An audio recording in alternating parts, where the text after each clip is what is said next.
진리대로 생각하라, 생각대로 마음하라. 성경시사 철학입니다. 이번 영상의 주제는 상차림, 옷차림, 정신 못차림입니다. 무엇일까요? 미국 대통령 조 바이든의 아픈 손가락, 골칫거리 아들 헌터가 탈세, 총기 불법 소지 혐의를 인정하는 대신 낮은 형량을 선고받는 플리바기닝, 즉 유죄 인정 거래를 하기로 법무부와 합의했다고 하죠. 그 밖에도 헌터는 마약과 사생활 문제 등 여러 문제에 연루된 상태입니다. 이런 일도 사실 정신을 못 차려서 발생하는 일이죠. 참 안타깝습니다. 그런데 우리라고 다를까요? 요즘 우리를 가장 정신 못 차리게 만드는 것 바로 상차림, 옷차림이죠. TV와 인터넷의 모든 광고가 이것 먹어라, 저것 먹어라, 이게 싸다, 저게 싸다, 이게 좋은 먹거리다. 시시때때로 이것 입어라, 저것 입어라, 이게 핏이 나온다, 안 나온다, 어려 보인다. 상차림, 옷차림에 정신을 못 차리게 만듭니다. 자칫하면 스스로도 항상 식욕과 다이어트 사이에서 절제가 안 되고 사람들을 보면 저 사람들은 뭐 먹나 보고 뭐 입었나 보고 돈 생기면 먹고 입고 상차림, 옷차림만 생각하게 되죠. 정신이 온통 거기에 가 있다 보면 상차림, 옷차림에만 신경 쓰다 보면 당연히 정신을 못 차리게 됩니다. 오늘 하루를 어떻게 살아야 하는지, 어떤 정신으로 살아가야 하는지, 오늘 내가 해야 할 일이 무엇인지 항상 정신을 잘 차리고 있는지 정신을 차려야 하는데도 말입니다. 왜 그럴까요? 요즘 많은 사람이 직업을 바꾸는 것도 일단 먹고 사는 것 때문에 상차림에 너무 빠져 있다 보니까 이게 너무 시급하다라고 생각하고 허겁지겁 달려드는 것이 중요한 원인 중에 하나입니다.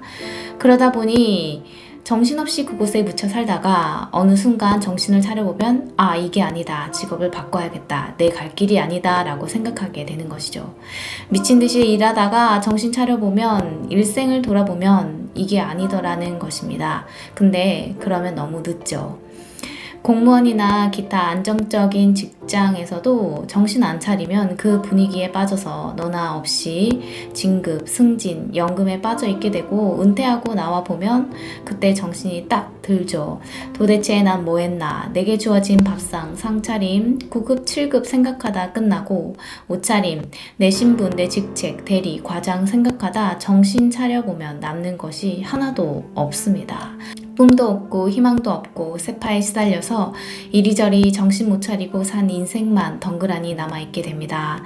그리고 그 다음에는 훈련이 안 되어 있습니다. 20년 내내 항상 정신 차리고 무엇을 해야 할지, 어떤 가치와 무슨 의미를 추구하며 살아야 할지 훈련이 안 된 채 그냥 지나가 버리면 그때가 되어서도 정신을 차리지 못합니다. 정신을 차려도 어떻게 해야 할지 막막하기만 합니다. 어떻게 할까요? 먼 길을 떠나는 두 사람에게 한 노인이 떡과 이야기 중에서 무엇을 줄까 하고 물었습니다. 한 사람은 행로에 배가 고프면 안 된다고 생각해서 떡을 챙겨갔고 한 사람은 이야기를 들었습니다.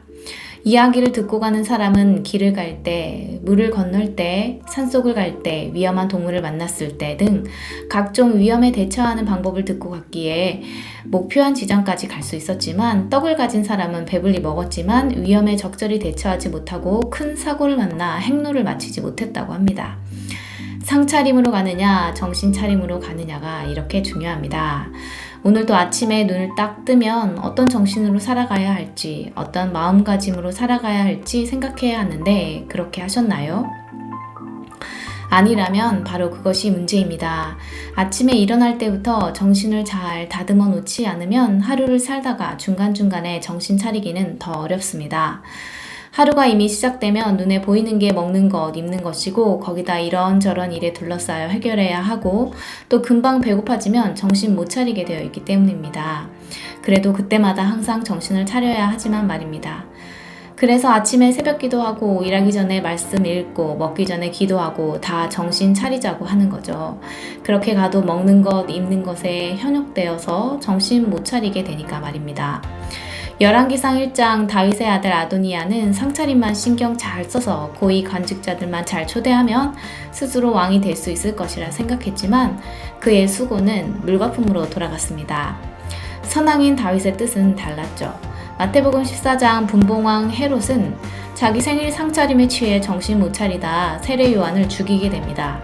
마태복음 22장 12절에서 13절 예수님의 천국잔치 비유에서 예복을 입지 않고 들어온 자가 쫓겨납니다. 한 임금이 자기 아들을 위하여 혼인잔치를 베풀고 그 상차림의 사람들을 초청했습니다. 그런데 그 사람이 잔치에 예복을 안 입고 온 것입니다. 옷차림이 안 되어 있었던 것입니다. 정신을 못 차린 거죠. 내가 어디에 초대받았는지, 누가 초대했는지, 이게 무슨 상황인지 전혀 모르는 것입니다.